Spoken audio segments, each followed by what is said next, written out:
اس میں کسی اجمیر والے کا ہاتھ نہیں ہے، بدایوں والے کا ہاتھ نہیں ہے، کچھوچا والے کا ہاتھ نہیں ہے، پھلواری شریف کا کوئی بھی بابا ابھی تک تیرے کوئی کام نہیں آیا ہے، یہاں تک پہنچانے والی ذات اسی اللہ کی ہے، اس لیے عبادت کے لائق بھی صرف وہی ہے۔ یہ پیشانی اس نے سب سے اوپر بنائی، یہ ماتھا اس نے سب سے اوپر بنایا، اس ماتھے کو سب سے اوپر بنانے کا مطلب یہ ہے کہ ہم نے تیرا سر، تیرے پیشانی، تیرا ماتھا، تیری جبین، تیرا یہ پیشانی، یہ ماتھا جو ہم نے سب سے اوپر بنایا ہے، اے میرے بندے اس کو سب سے اونچی ذات کے سامنے جھکانا، ہر کسی کے سامنے نہیں، لہذا اس پیشانی کو جب بھی جھکانا تو ایک رب کے سامنے جھکانا۔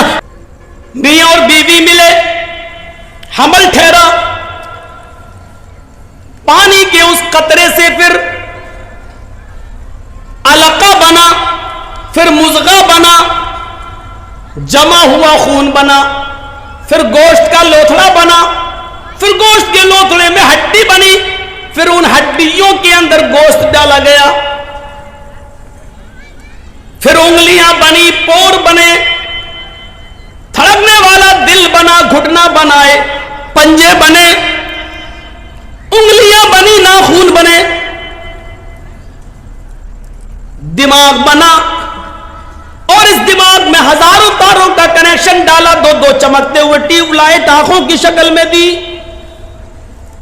اور یہ سب کچھ دینے کے بعد 9 مہینے کے بعد بالکل ہوشیاری کے ساتھ ایک تنگ جگہ سے 2 کلو، 2.5 کلو اور 3 کلو کی بچے کی شکل میں ماں کے پیٹ سے یہ بچہ جب باہر آتا ہے تو جو اللہ اس 2.5 کلو کے اس بچے کو جو ابھی سوچنے کے لیے دماغ کام نہیں کر رہا ہے، دماغ لے کر آیا ہے، لیکن ابھی اتنی عقل نہیں ہے، دیکھتا ہے لیکن ابھی پہچانتا نہیں ہے کہ کون ماں ہے، کون باپ ہے، کون بھائی ہے، کون بہن ہے، ابھی بھوک لگتی ہے تو انگوٹھوں کو منہ میں رکھ لیتا ہے۔ جو اللہ اس مزاج سے اور اس ماحول سے بچے کو ماں کے پیٹ سے نکالتا ہے اور خیریت کے ساتھ وہ اس دنیا میں لاتا ہے، تو کیا اس رب نے اس انسان کے بڑے ہو جانے کے بعد اس کو زندگی کیسے گزاری جائے، عبادت کیسے کی جائے، اچھے کام کیسے کیے جائیں اور برے کام کیسے نہ کیے جائیں، اسے روکا جائے، تو کیا اس اللہ نے اس کے لیے کوئی انتظام نہیں کیا ہوگا؟ جس رب نے اس چھوٹے سے بچے کے لیے ہوا کا اور پانی کا اور غذا کا انتظام ماں کے پیٹ میں کیا ہے، اور پھر اس اصول اور ضابطے سے باہر نکلنے کے بعد کیا وہ اللہ اس کو 15 20 سال 25 سال کا ہو جانے کے بعد اس کو بے یار و مددگار چھوڑ دے گا کہ اب تم اپنی مرضی کے مطابق زندگی گزارو؟ ایسا کیسے ہو سکتا ہے میرے بھائیوں؟ اس رب کے اصول کے مطابق زندگی گزارنے کے لیے اس نے گائیڈ لائن بنائی، اور اسی کو ہم رسالت کہتے ہیں، اسی کو ہم نبوت کہتے ہیں۔ اس نے رسولوں کا سلسلہ چلایا، اس نے نبیوں کا اور پیغمبروں کا سلسلہ چلایا۔ وَلَقَدْ بَعَثْنَا فِي كُلِّ أُمَّةٍ رَسُولًا، ہم نے ہر امت کے اندر، ہر گروہ کے اندر ایک رسول بھیجا ہے، ایک پیغمبر بھیجا ہے، اور اس پیغمبر نے، اس رسول نے دنیا میں آنے کے بعد ایک ہی حکم دیا، اَنِ اعْبُدُوا اللَّهَ، لوگوں ایک اللہ کی عبادت کرو، ایک اللہ کی ریاضت کرو، اپنی پیشانی ایک اللہ کے سامنے گزارو۔ سن لو، اتنے بڑے ماحول سے نکال کر، ماں کے پیڑ سے نکال کر 20 و 25 سال کی عمر تک تجھے پہنچا دیا، اس میں کسی اجمیر والے کا ہاتھ نہیں ہے، بدایوں والے کا ہاتھ نہیں ہے، کچھوچا والے کا ہاتھ نہیں ہے، پھلواری شریف کا کوئی بھی بابا ابھی تک تیرے کوئی کام نہیں آیا ہے، یہاں تک پہنچانے والی ذات اسی اللہ کی ہے، اس لیے عبادت کے لائق بھی صرف وہی ہے۔ یہ پیشانی اس نے سب سے اوپر بنائی، یہ ماتھا اس نے سب سے اوپر بنایا، اس ماتھے کو سب سے اوپر بنانے کا مطلب یہ ہے کہ ہم نے تیرا سر، تیرے پیشانی، تیرا ماتھا، تیری جبین، تیرا یہ پیشانی، یہ ماتھا جو ہم نے سب سے اوپر بنایا ہے، اے میرے بندے اس کو سب سے اونچی ذات کے سامنے جھکانا، ہر کسی کے سامنے نہیں، لہذا اس پیشانی کو جب بھی جھکانا تو ایک رب کے سامنے جھکانا، ایک اللہ کے سامنے جھکانا، ایک رب العالمین کے سامنے جھکانا۔ یہاں سے ہم اندازہ لگائیں کہ وہ اس کے باوجود وہ سب کو دے رہا ہے. رب العالمین ہے. بارش بھی برساتا ہے تو سب کو دیتا ہے. ہم اور آپ کس کو کھلائیں گے؟ جرجیت صاحب کے بیٹے کی شادی ہو رہی ہے. جرجیت صاحب لسٹ بنائیں گے کس کس کو بلایا جائے. جو ہمارے ہمدرد ہیں, ہمارے رشتہ دار ہیں, لسٹ میں نام لکھیں گے, اور جو ہمارا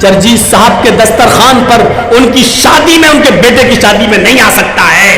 جرجیت صاحب نے اپنا اور پرایا پن دکھا دیا. یہ دکھا دیا کہ جرجیت صاحب کے دسترخوان پر جرجیت کے دوست ہی آ سکتے ہیں, اس کے رشتہ دار ہی آ سکتے ہیں, دوسرا نہیں.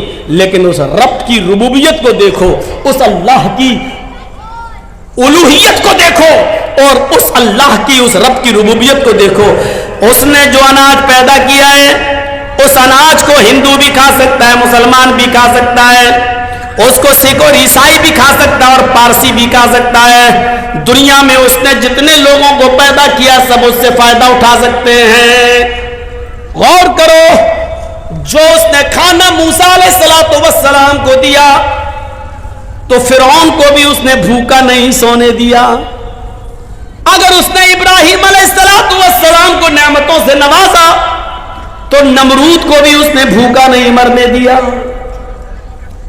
محمد رسول اللہ صلی اللہ علیہ وسلم پر اگر غذائیں اتاری ہیں تو نبی کے دشمن ابو جہل اور ابو لہب کو بھی اس نے بھوکا نہیں سلایا ہے.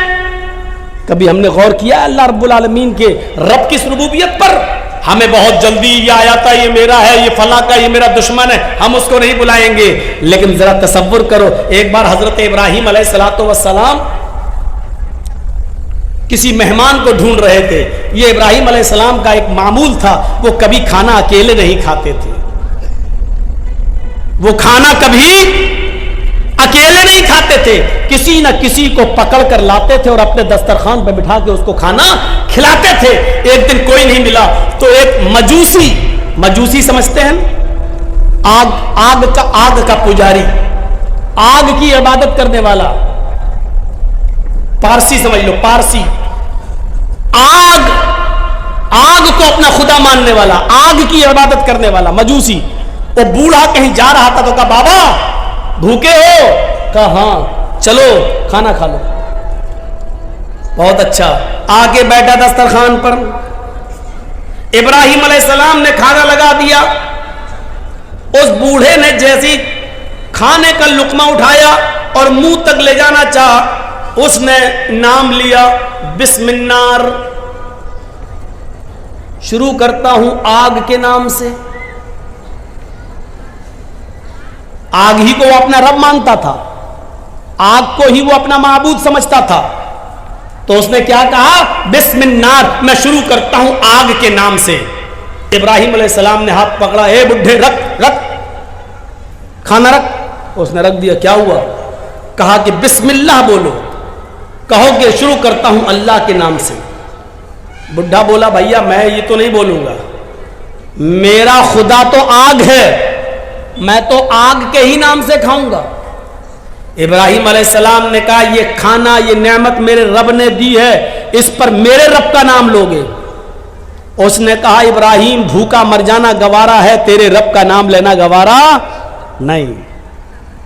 ابراہیم علیہ السلام نے کہا اٹھ بھاگ. چلا گیا بڈھا, نہیں کھلایا. ابھی وہ 100-150 یا مشکل سے 200 قدم گیا ہوگا. اللہ نے جبرائیل کو بھیجا اور کہا جبرائیل ابراہیم سے کہو اس بڈھے کو بلا کر لاؤ اور دسترخوان پہ کھانا کھلاؤ. کھانا رب نے دیا ہے, تم نے نہیں. ابراہیم علیہ السلام نے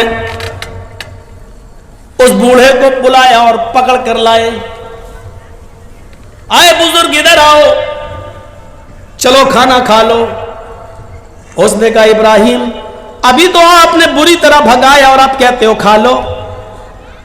فرمایا ہاں چلو کھا لو.